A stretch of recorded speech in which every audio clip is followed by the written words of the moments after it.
Thank you. Sorry, Nick. No problem. All right. Um, so another thing that I've found useful in the past is keeping the space of the workshop active and focused on having one conversation. If you are going to use the chat function, I'll try and keep an eye on it, but I do want to make space for people to give input without necessarily speaking, if that's your thing. So Sherry's going to keep an eye on the chat, and I'm going to try and keep an eye on it so that there's avenues for sharing. So yeah, I guess I'll start by talking about the idea of expanded arts writing, which is a term that I'm borrowing from Jacqueline Zong Lee Ross, who is the editor at Capilano Review and also the editor at Blank Check Press, which is a really fantastic independent Canadian art writing press. And I have often found in the past that whenever I have made writing a part of my practice or expressed interest in writing in the sphere of visual arts, there's been a kind of, there have been limited avenues for production and publication of that work. And I find that most of that energy gets drawn into art criticism, or I think of it a little more as arts journalism. And there's not so much of a space for writing that finds itself more deeply in conversation with the way the artists work. A lot of the arts writing I've encountered is quite academic. It relies heavily on social theory and other cultural criticism and those types of writings, which are, I don't want to say burdened by academic traditions, but they, it's very specific. And I am interested in thinking about and making space for a more expanded linguistic interaction with visual arts. So that can involve writing about one's own work, writing as artwork, and writing about other people's work. So one of the readings that I sent out was from this book, aptly titled Give Up Art by Maria Fusco. And that was 11 statements around art writing. And I sent it out not because I agree with or frankly understand all of the points, but because I was interested in a couple of them that I wanted to focus on. And the first one that really caught my mind was number 4. I'm just going to read it out here. Art writing does not take modalities of writing as given. Rather, it tends to and experiments with non-division between practice and theory, criticism and creativity. And I'm interested in the, again, like thinking about how art writing can pick up on the spirit of art making and how art writing can align itself with or against or just beside the type of thinking that happens in artworks. And sometimes that can be emotional, and sometimes it can be analytical, and sometimes it can be very personal. So a lot of the texts that I sent out are either by artists or are taking a very subjective view of a subject. And some of them I sent out just because I was interested in their form. So some of the writing comes very much from the sphere of criticism. So the battery of questions for a combat and product photographers is from a Canadian publication called Peripheral Review. And then there is a piece by Tanya Lukin-Linklater, who is an artist, and this is her thinking through a piece that her husband, Dwayne Linklater, produced that was based around their car. Another one was by Billy Ray Belcourt, from Indian Coping Mechanisms, which is about his experience of not necessarily watching The Revenant, but sort of like thinking about that movie and its place. It's sort of like where it sits in culture. And then the last one was USA versus Cuba by Hanif Abdurraqib. And all of the readings that I sent out, and there were more, some got cut. I'll be alluding to those as we go, just as like points of further reading. But we're going to be working with sort of three broad categories. And I don't think of them as fixed, and there's not necessarily like a reading that fits perfectly into a category. Like some of them have to do with multiple categories. But just as a point of definition, keeping in line with Fusco's kind of like laying out of these points, the categories that I wanted to touch on are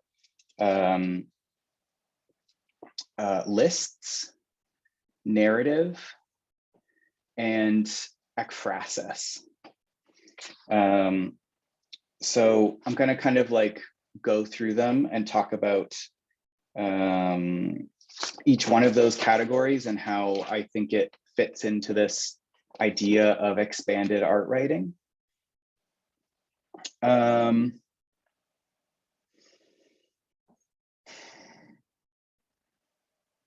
Okay, so the thing that I really like about lists is their ability to both unify and fragment pretty simultaneously. So when I start to write a piece, I often start with a list. It'll be a list of ideas, a list of things that I notice, maybe some of the conditions that surrounded me viewing an artwork or having an encounter with an artwork.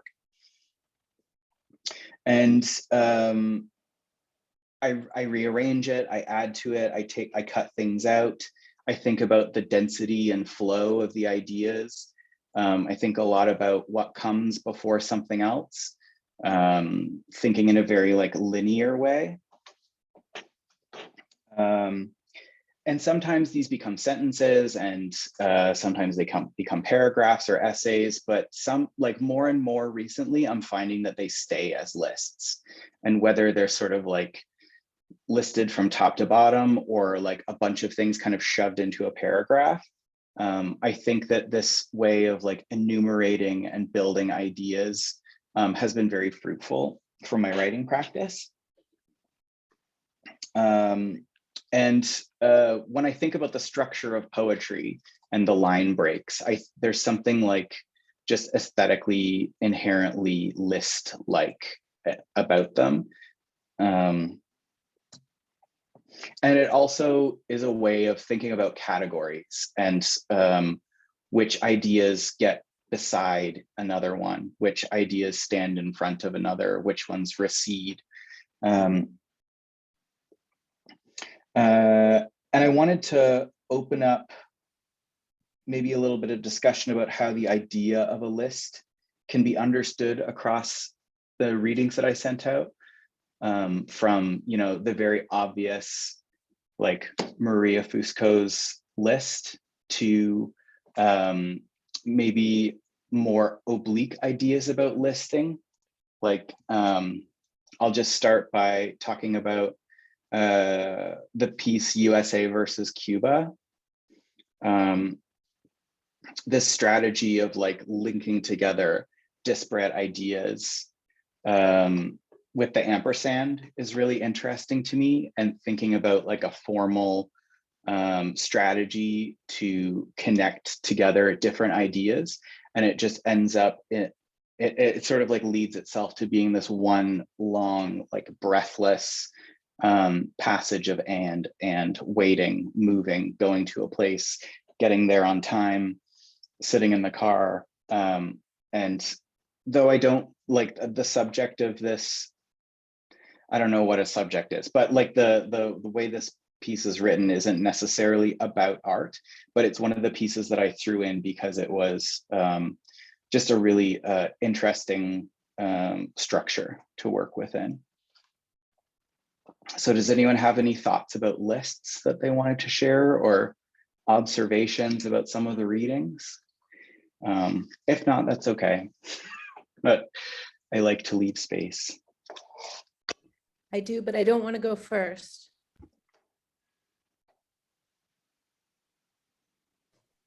I'll go first. Okay, so the teacher in me wanted to correct all the sentence structure and the ideas and separate them. And I was like, this is one big run-on sentence, is how I felt about it. But I wasn't really looking at it from an artistic perspective. I was like, when I started reading it, I kept thinking to myself, well, I think there needs to be some punctuation here. But I liked the way he just sort of rambled, is how I felt. But lots of times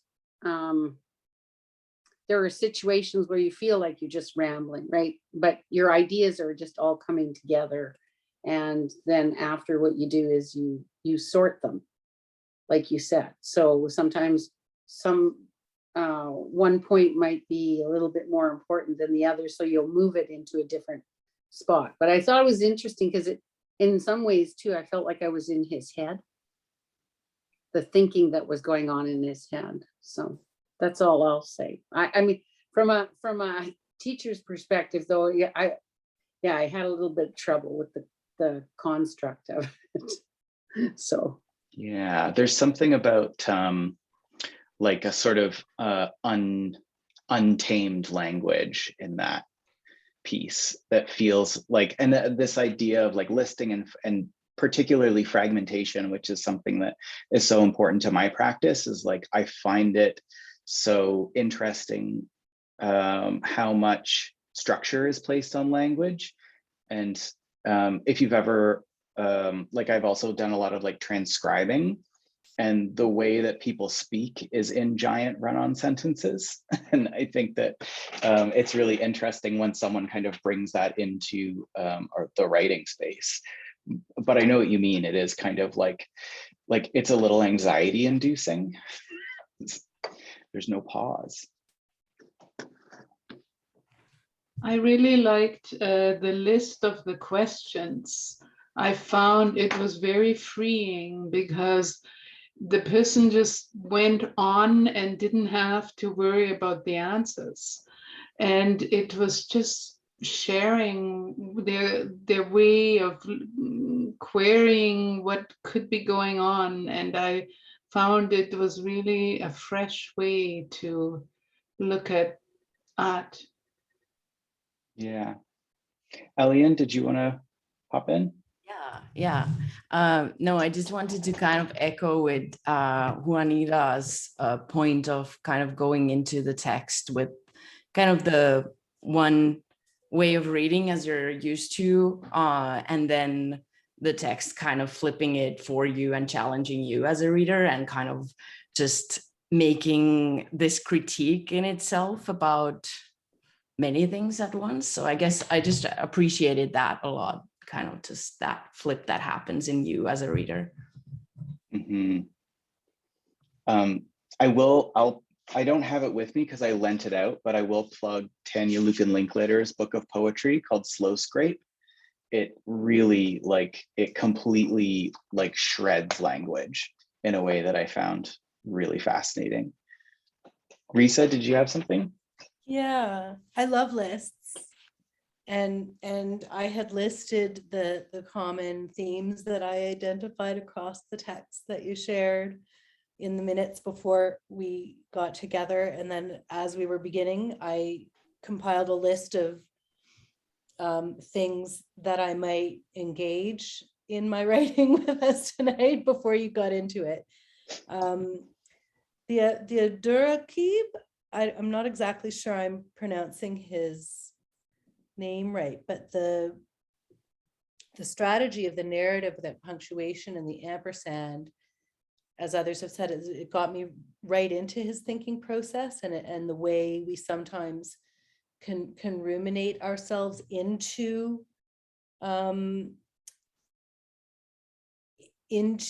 like the heart of the matter, which for that text is about Blackness and you know, stereotypes and then like death, right? Mhm. So the speed and the pacing of his strategy, I think, was really compelling. It built up quite nicely. Agreed. I'm just going to keep us scooting along here. So I'm going to talk a little bit about narrative now. And it's one of the ways that I enter into dialogue with work the most. And it usually comes from a very subjective place and sometimes an autobiographical place. And oftentimes is it takes into account the series of events that leads up to an encounter with an artwork. So I think that those details really give a lot of like interesting texture to a read or to an experience of an artwork. And I think it also helps to break down like a kind of binary of like what is the work and what is not the work.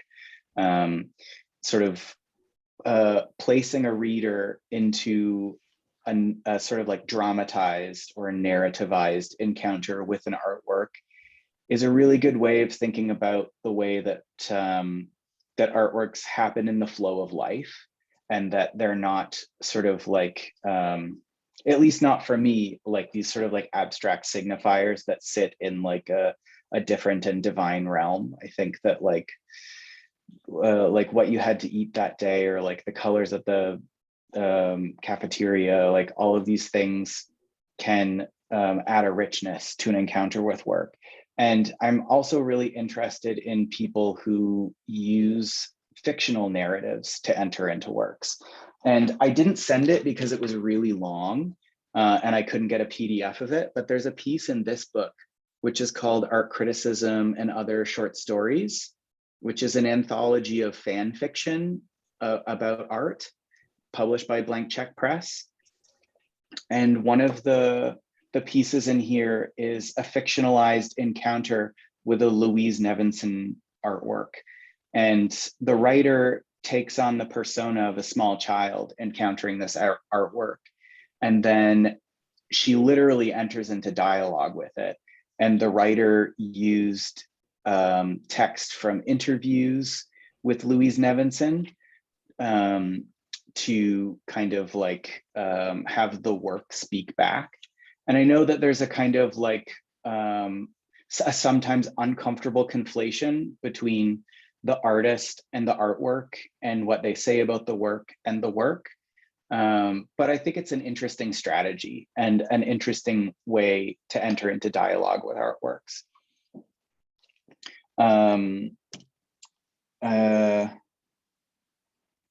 Yeah, so I'm kind of interested to hear what people thought about, or maybe think about, narrative, and how that idea of like a series of events or a story kind of like unfolded through some of these texts.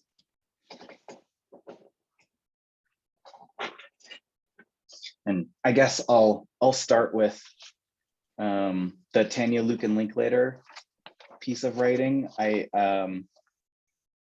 think her, because like the piece that they're talking about is a Dwayne Linklater sculpture that he kind of like stripped back the outsides of their Jeep Cherokee and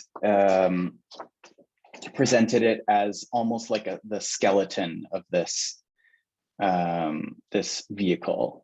And there's so many things about movement and about ideas of territory and traversing territory, and that all come out through this through this narrative in really subtle ways. And there's so many things that are kind of like floating underneath the surface. And I think that I really love the way that she leaves a lot of space for an attentive reader.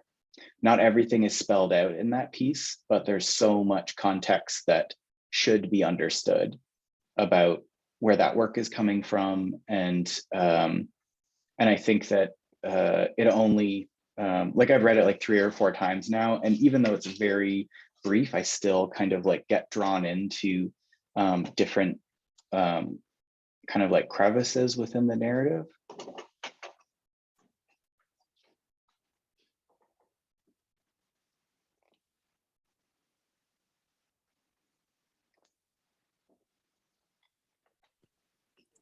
I want to say, I find interesting how she travels between what is happening outside, let's say, like what's happening with this car, and then she's talking about what's happening inside of her, on her mind, and almost like you lose a little bit when is this situated? Like there's a like kind of a braiding 3 narratives, maybe 4, I don't know, in the same one, you know? So you are always kind of finding a little bit, there's a little bit of a disorientation, but not too much, you know, they all come together in a way, but I find that very interesting, that you really have to engage and kind of find your compass again and see is that her reflection, or is the piece, you know,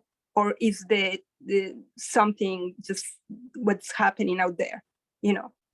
Mm-hmm. So I just find it quite interesting, and I think I needed to read it again, you know, as you say.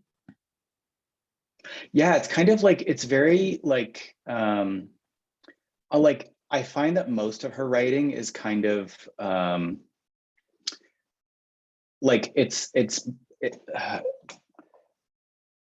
seems quite brief, but as you kind of like it always like invites rereading. And I think it's really interesting what you point out about the non-linearity of the narrative. So I think a lot of times we're a bit conditioned by like Marvel movies and stuff like that to think about a narrative as like very straightforward. There's a series of actions that are laid out kind of in chronological order. And this piece really like does big shifts and I think achieves that like in quite an elegant way. Yeah, agree.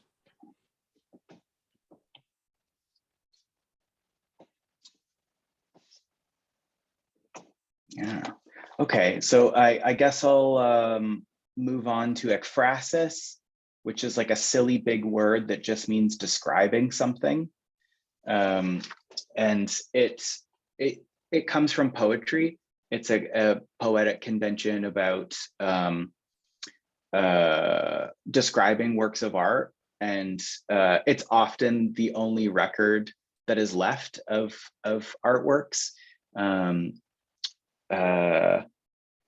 Like there's a lot of particularly Roman frescoes that only exist in written form as a piece of ekphrastic poetry. And sometimes it's conceived of as like a rhetorical strategy and a way of like honing attention, much in the same way that life drawing can kind of is not necessarily about creating a perfect representation, but about looking and an active looking. And I really like, sometimes it's kind of like a cliche in art writing that like, I don't want to describe the artwork, you can just look at it. But it really, to me, it really signals an attention, and it also makes space for a kind of like problematic of like what is not being seen or what has not been written about. So I think that there's a lot of ways to think about sensory description, and I don't want to limit it to just thinking about like the visual, because as we know, there's oral artworks, and there's many different senses that you can become attuned to when looking at an artwork, particularly smell. Like I think of like the painter Kim Dorland. Whenever I see his canvases, like there's so much paint that they never really dry. So you kind of, when you sit with them, like you smell them, even though they're like 3 years old. So all of those ways of attuning one's attention to an artwork is, to me, a really exciting tool. And again, like I don't want to, like I introduce these categories as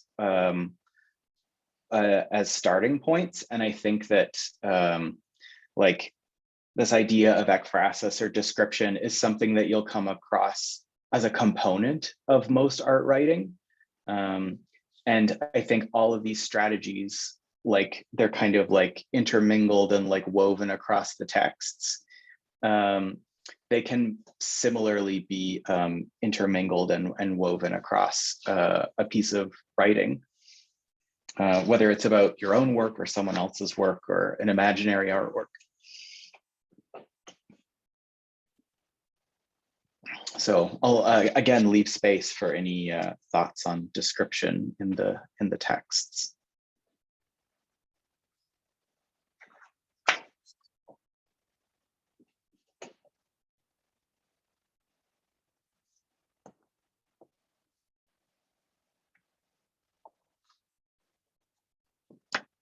Maybe can I ask a question, Nick? Sure. I'm thinking about the battery. Mm-hmm. And it's not, I don't think that it's eclectic in I'd like to ask your thoughts about it being, engaging ekphrasis. I mean, in so many circuitous ways it does, but like that I read a line like, have you ever mistaken a plush overstuffed leather couch for the corpse of a giant? And I'm not sure if that fits. So can I ask you your thoughts on ekphrasis in that piece of writing? For sure. I think like to me, what was so interesting about that piece is that it started to attempt to, and I think like very obliquely, describe a photographer. Like all of these questions were about attempting to make a description of someone who engages in image making in horrific circumstances. There's so much about asking, and again, like it's not necessarily describing, but it's asking for a description. Like I particularly think of like, do you carry multiple cameras? If so, how do you place them on your body?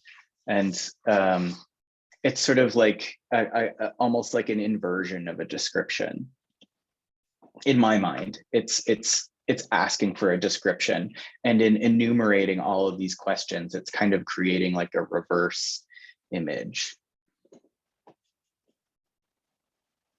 But I think like the one that I was most that is to me like the one that I was like, oh, this is a really interesting one, is like describing an artwork that you have not encountered, like the Billy Ray Belcourt poem about Leonardo DiCaprio and The Revenant.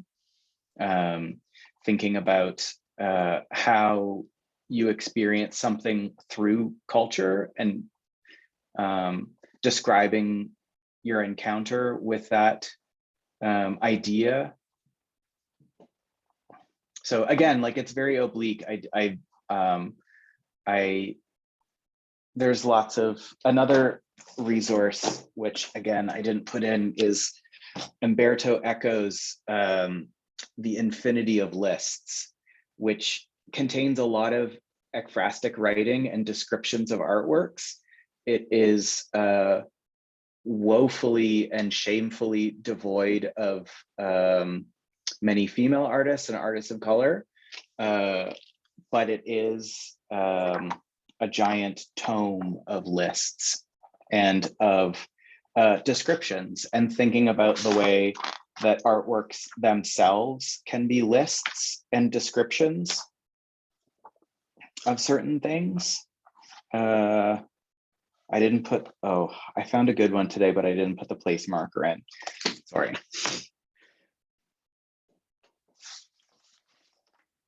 But it is like, ekphrasis is one of those things where it's a technique that is so woven into art writing, like description of something, that it's often hard to, it's sometimes hard to identify, just like a description of what something is.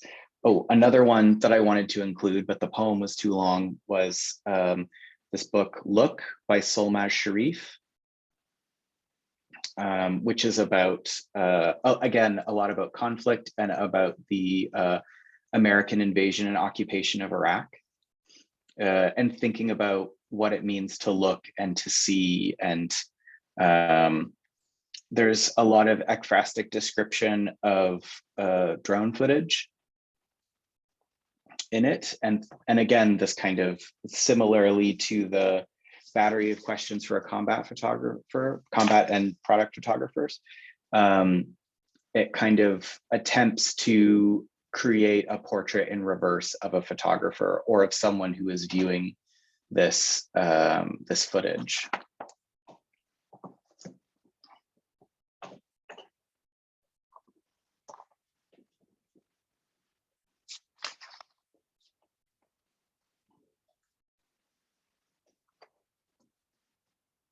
Okay, how does everyone feel about maybe doing some exercises? We can get into it. Okay. So the first exercise that I have, some of them are more subjective, so about artworks that you've seen, but I thought to get everyone kind of together, we'd work on one image, and I'm just going to put the link in the chat.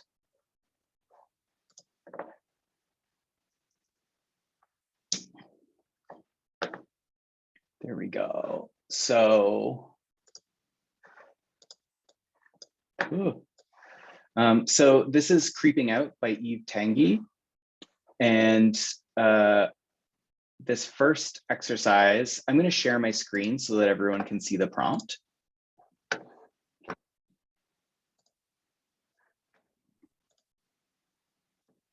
Sorry, Nick, did you intend to share the link Yeah. to the image? Yeah. So everyone just, we can,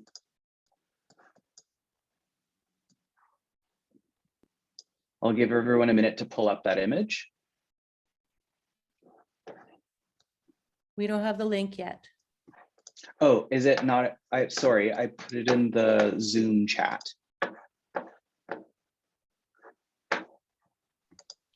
Did you hit enter? Maybe not. Okay. Oh Might no, have- this is going off the rails. Oh, sorry. No, it's okay. I just can't figure out chat. Oh, oops. Sorry, I sent it directly to Sherry. Zoom fail. Okay, it should be there now. Thank you, Sherry.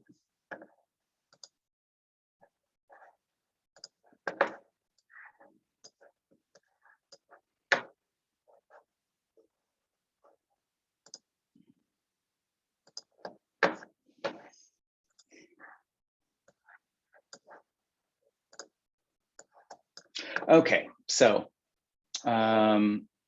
so the first exercise is going to be 15 minutes of writing on this image. And I want everyone to make a list of questions they would like to ask this image. So I'm going to set a timer for 15 minutes. And I'll give a heads up at the 1 minute mark. All right, here we go.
1 minute left.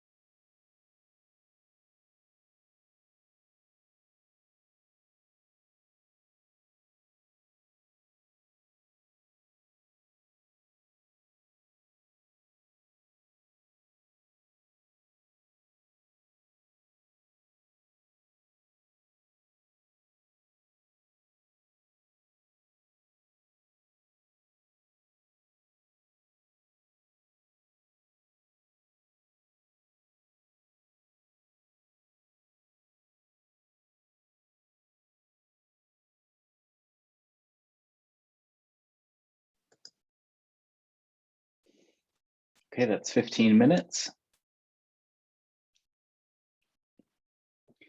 If we could all take a second to finish your sentence.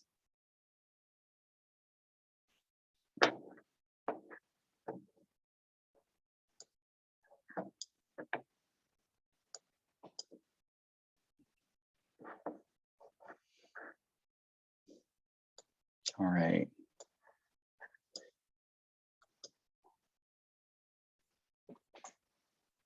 So does anyone immediately feel like sharing? It doesn't have to be all of what you wrote. Maybe it can just be a single question or a couple of questions, or even just something you noticed about the exercise, or something that it made you think of.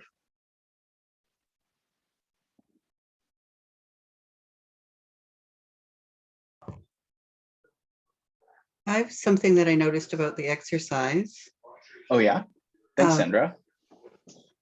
My questions were a lot more ominous than when I reread the title. Oh yeah. I had read it at the beginning and I was thinking of creeping in a much more, in a way, the way my children say, like that creeps me out, something onerous or repulsive. Mm-hmm. And then at about minute 13, I reread the title and all of the things that I was asking seemed to be much, the title made them sound like I was reading way too much into it. Mm-hmm. Things like I asked why the particular reflection and why the particular poster and the framing and that kind of thing. And then after I thought, oh yeah, they're creeping through the Venetians, and the perspective, whether it's a floor length window or a window that's just framed, wasn't as significant. Mm-hmm. I did want to know why the artist chose that title. Mm-hmm. That's an excellent question. Juanita, did you have something? Well, I kind of wrote, how do I want to say, looking at it from, I guess, an art, sort of an art perspective. I was like looking at that, analyzing the white curtains, the leaves, the reflection, the yellow on the floor. And then I just, as soon as I saw it, I was like, are you in a resort? Is it hot and sunny out? Or are you just trying to keep the heat out? And why are those plants trying to get out? Do they want the sunlight, or did their leaves just want to be rebellious, trying to escape? And are they planning on going to the event on October 24th, 2021? Or is that their way of saying, who has control on how we feel or think or wish to be? If I were one of those plants, what would I want to do? Mm. And I have no idea where that came from. Yeah, that's like some of the beauty of like timed exercises. Mm-hmm. Kind of like bring stuff up. Yeah, because being a retired, like I'm a retired educator. And so it was like, okay, I'm not one who is, I was never one who was big on poetry, But this sort of Mhm. style of the listing and I don't know, for some reason, it just seemed to flow. Anyway. Yeah, well, I just- sorry. Oh, no, I just kept thinking that, like, were they hiding, or do I have something to hide, like the little plants, or because I was looking at the perspective of the curtains being shelter or protection, or the color of the curtain being purity, white, or a cooling effect, and some kind of reflection. You're reflecting. Mhm. Yeah. Mhm. And I, And like you that's said, like the I don't know where it came from. Well, it's the beauty of questions. They often lead to more questions. Hmm. Hmm. So, okay, thank you. Yeah. I can share something a little bit too. Thanks, Elian. Yeah. Yeah, thanks for the exercise. I found it kind of difficult to start. I wasn't quite sure. I was also concentrating on different elements in the image. The plant obviously catches my attention first, but then I kind of go back to the exercise question, asking questions from the image. So then I get conflicted of like, who am I asking these questions from? And obviously not maybe who, but then kind of like creating a personality for the image, which was interesting, then like approaching it that way. And then I kind of, I listed some questions, but then I kept thinking like, I kept like answering them too, like for myself, like why I asked that question.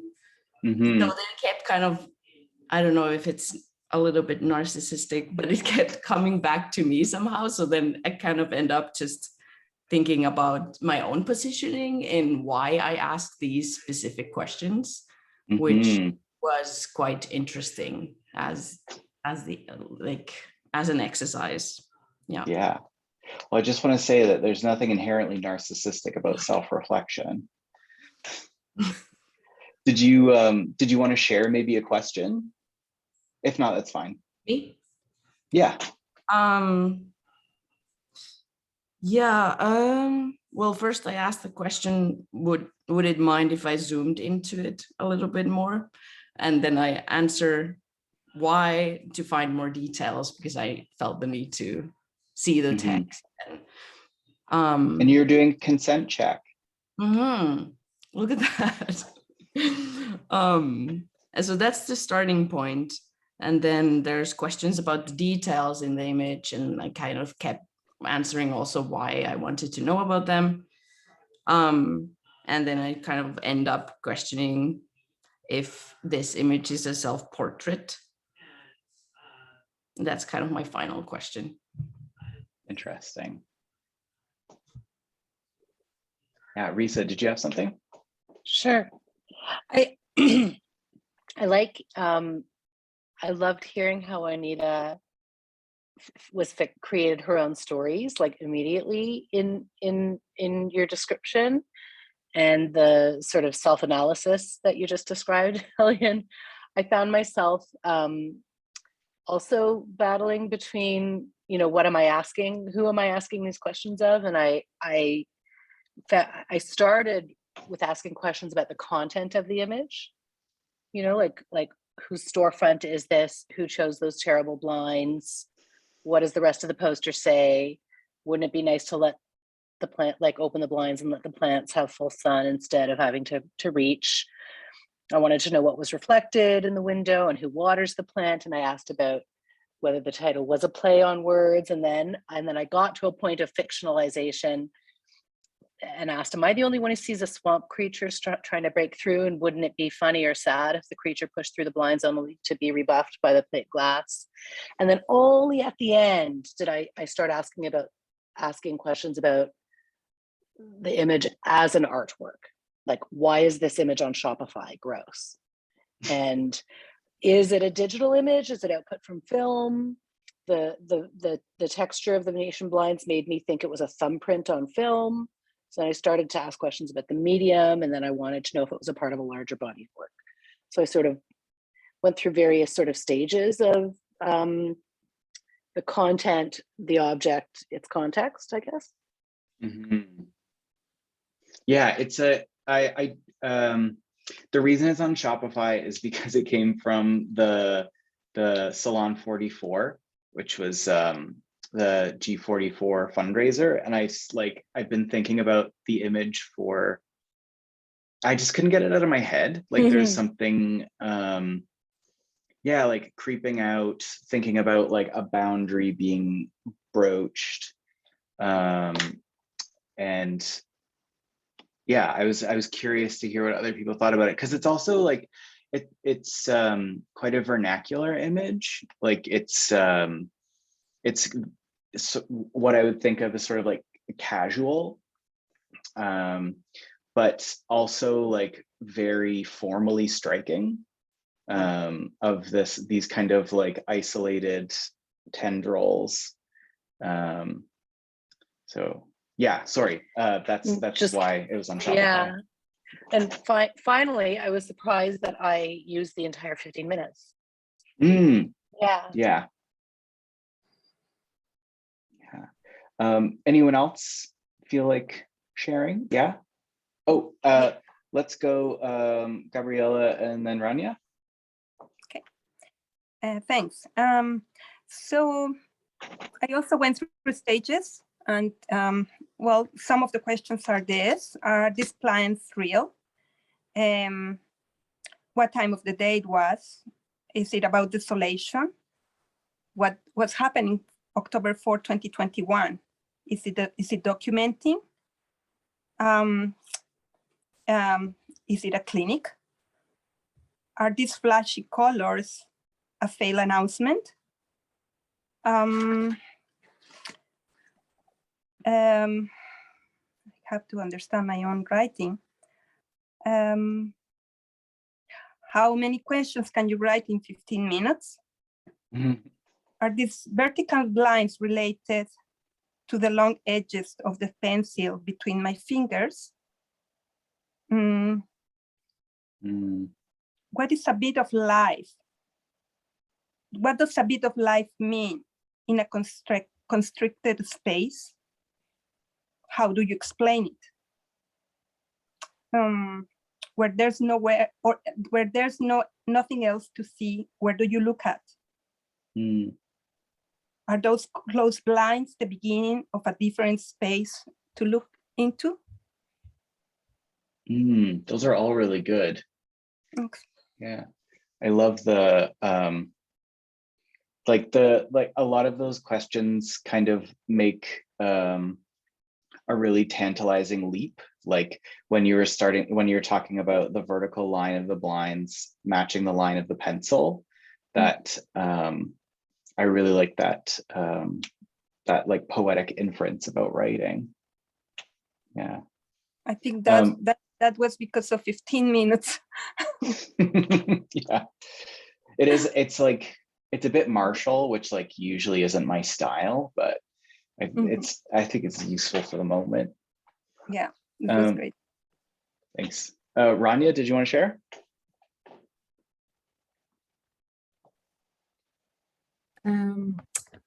My questions are short. I don't know why. And after I wrote them, I was thinking about, I think I was trying to establish a conversation with maybe the person who took the image, or yeah, I'm going to read all of them. I think there's also flow in them somehow. So what's behind the blinds? Can you see my window? What's with the green leaves? Where did you place the sign for my party? Can you open the blinds? Do oblique blinds facilitate the same amount of light inside? Do oblique blinds facilitate the same amount of light outside? Is there a message? Any messages? Was the cut intended? Is there a story somewhere? Can you flip the image? I want to see your face. How many layers are there?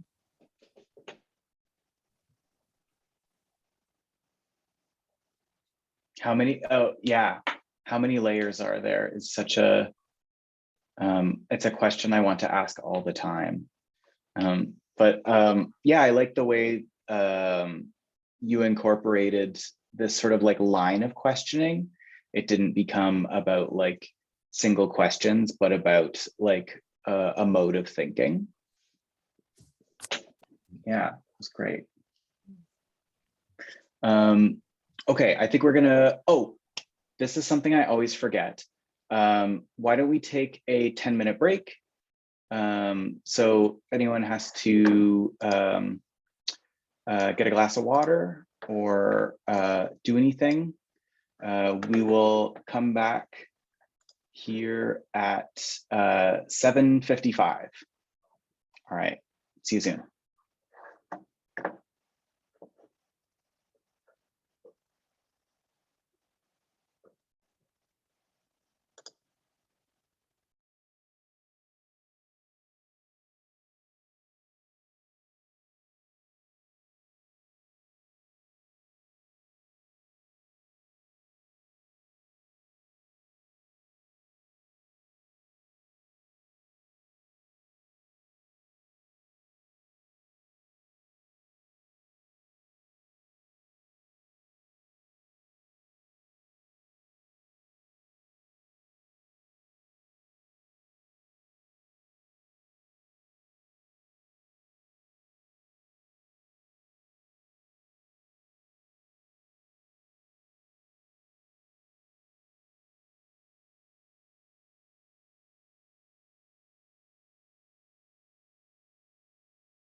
Okay, so that was our time. That was our bio break. And now we'll just go straight into exercise number 2. And this one's thinking about narrative. And the subject that I want you to use is the last time you saw an artwork in person. And that can mean also like a digital artwork. I don't mean it has to be like if it's like an online thing that you experienced. But also like maybe just think about the last time you saw a work in a gallery. And I want you to put that work into a series of events and to think about the setting in which you encountered it. So again, this is like maybe thinking about some of the sensory modes that you're working with. So what you saw, what you smelt, maybe what you tasted, depending on the artwork.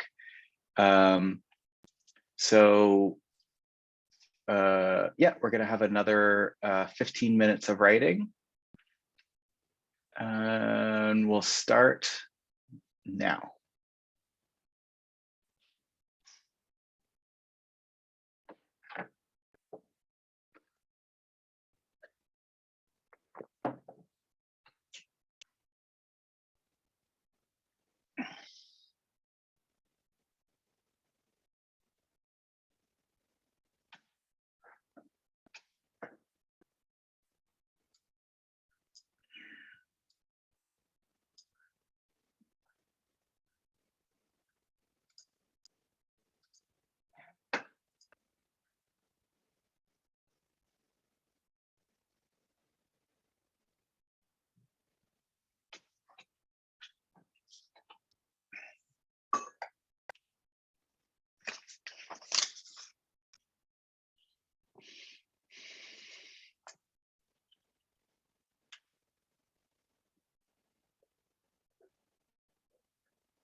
1 minute left.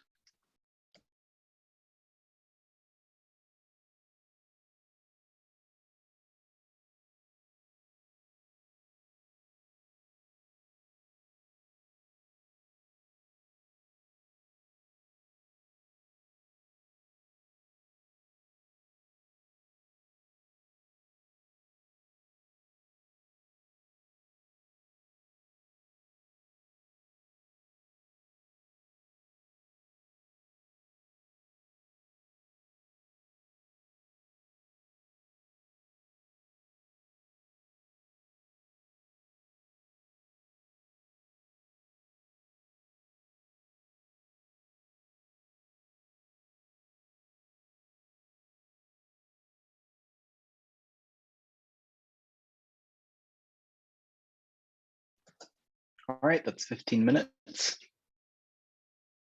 I'll just let everyone finish the sentence that they're working on.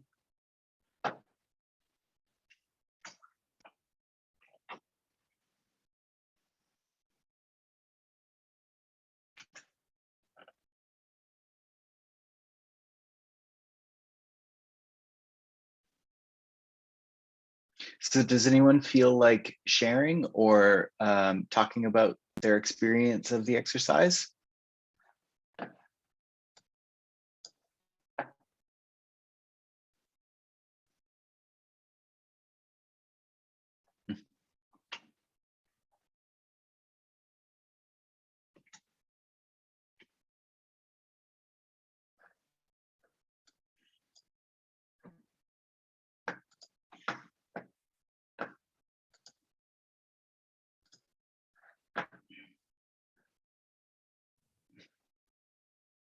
Can I just a little note Oh yeah. from next? Yeah.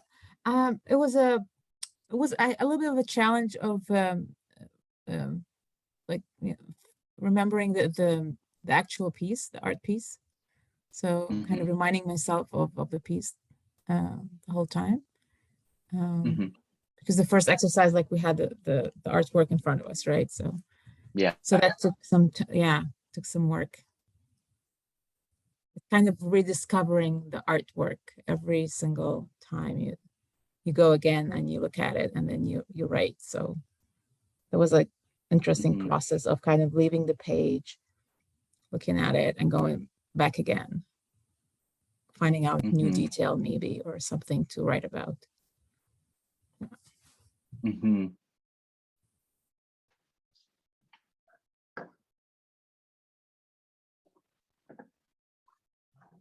Risa, did you want to share something?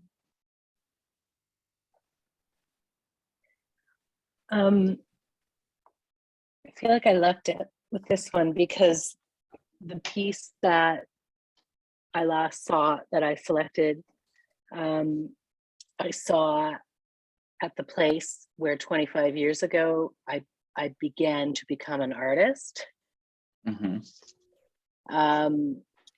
And I've done some writing about that experience before. So revisiting that narrative in the context of this recent visit to that place was very interesting for me. Yeah. Yeah, like place and memory are so important to narrative. Yeah.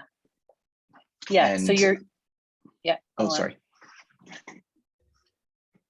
No, it's you. Well, yeah, like your particular prompt about placing, I'm just making the shared screen bigger again so I can look at your wording, to place it into the setting. Think about the setting and a series of events. So the piece that I saw was Yoko Ono's instructional piece called Sun Piece. Watch the sun until it becomes square. And it was at the Vancouver Art Gallery where I visited last month, the first time I traveled for art because I had a show. So the first time I traveled in 2 years. So there's a sort of like a minor pandemic touching base, but also going back these 25 years in the same physical space, and recounting my experiences of that same physical space in a very different time of my life. Yeah. Really great. Yeah, that's a really interesting way to think about writing about an artwork. Is like so much of your like sense memory often has to do with like the space in which you're actually standing. Yeah. And they're like, yeah, anyway. Does anyone else want to share? Gabriella? Thanks. Yes, so I wrote about my experience in the last exhibition I saw, and that was the Toronto Biennale, which is opening, and kind of took long for me to situate myself, which basically, it was insomnia, basically, right? And Okay. so, because of insomnia, I kind of situated why I had insomnia, and that's an event of the previous night. A neighbor celebrated at 5 a.m. with fireworks and woke me up. So following night, I had insomnia again. So it took kind of more than half of the time for me to situate myself where I was, kind of to know how to enter. So basically, I went to Instagram and looked into the images, trying to find boredom, but I didn't find that. I find very exciting all these images that we're celebrating and all people smiling and all this kind of feast of, a different trajectory, I guess, in what we see often in biennales, So, but again, I'm relating to a flatness in the screen. And a lot of the flatness, fabrics, light fabrics hanging, I see in many of the works, it's kind of layers of flatness until an image that struck me. And I see this fabric again, but it's wrapped around this ghosty image. It's kind of a orange red, and there's a drapery underneath of metal bullets. It's conformed with bullets, And I realized I've seen this before. It's a Rebecca Belmore work.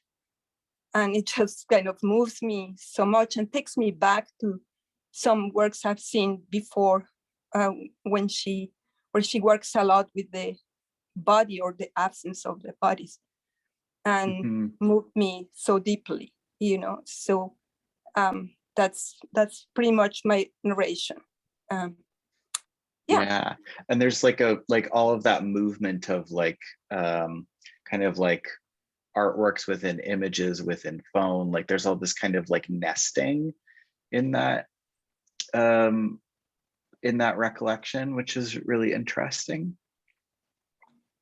I'm just noting the time here, and I think we're going to run over a bit. So I apologize, but also there's been lots of good conversation.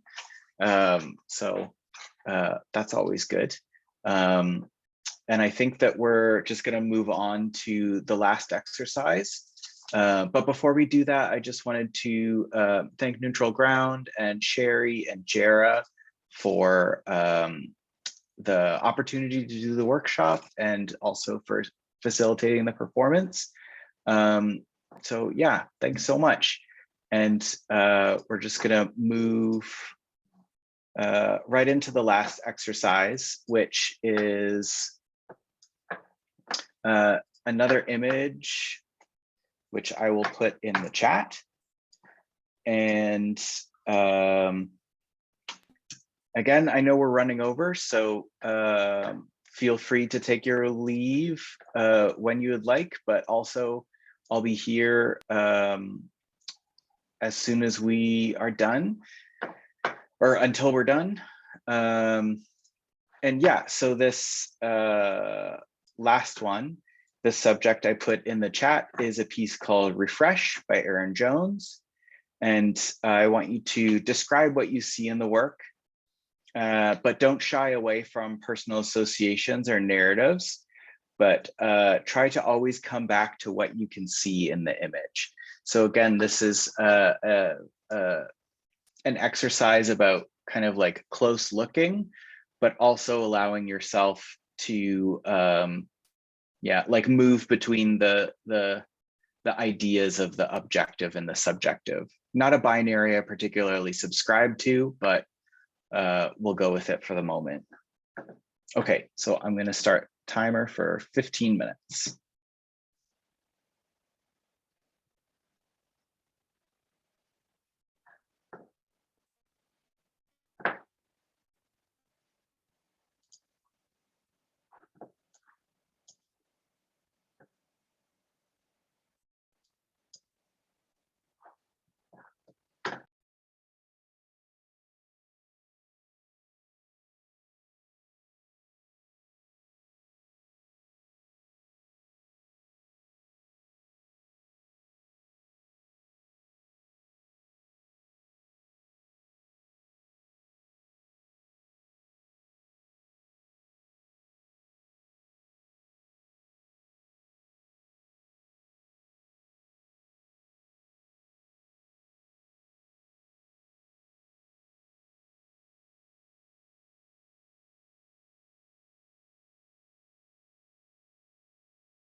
1 minute left.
That's 15 minutes.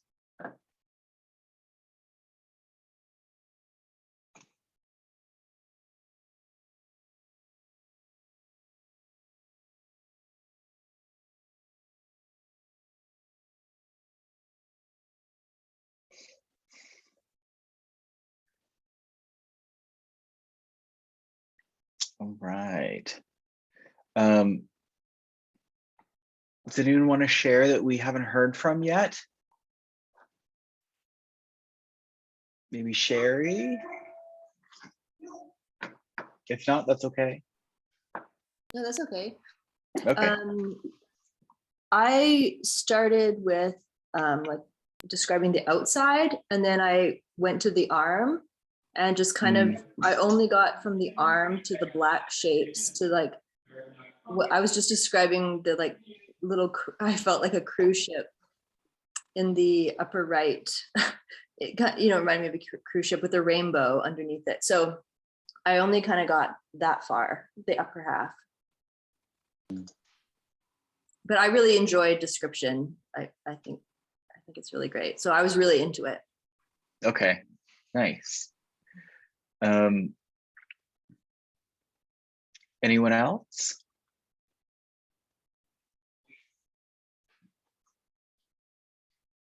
No? Okay.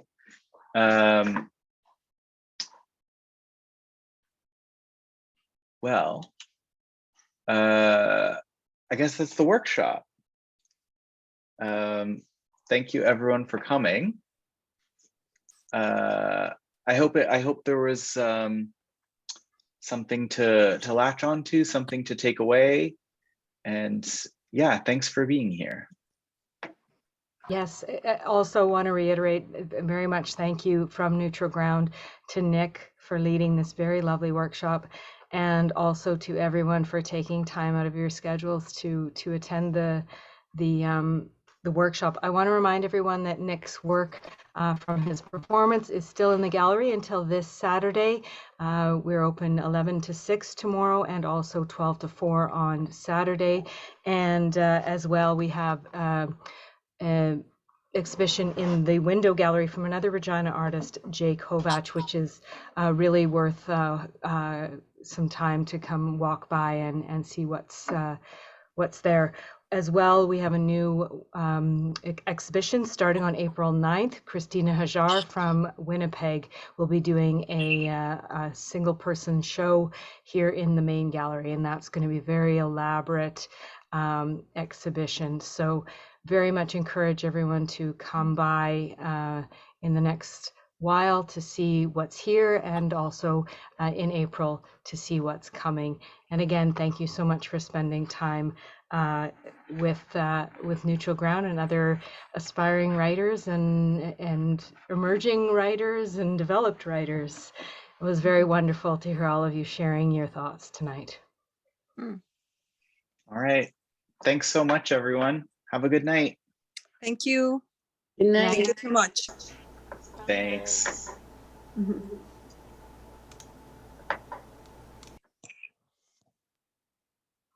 Bye. Bye. All right. Night, Sherry. Thanks again. All right. Bye-bye. Bye.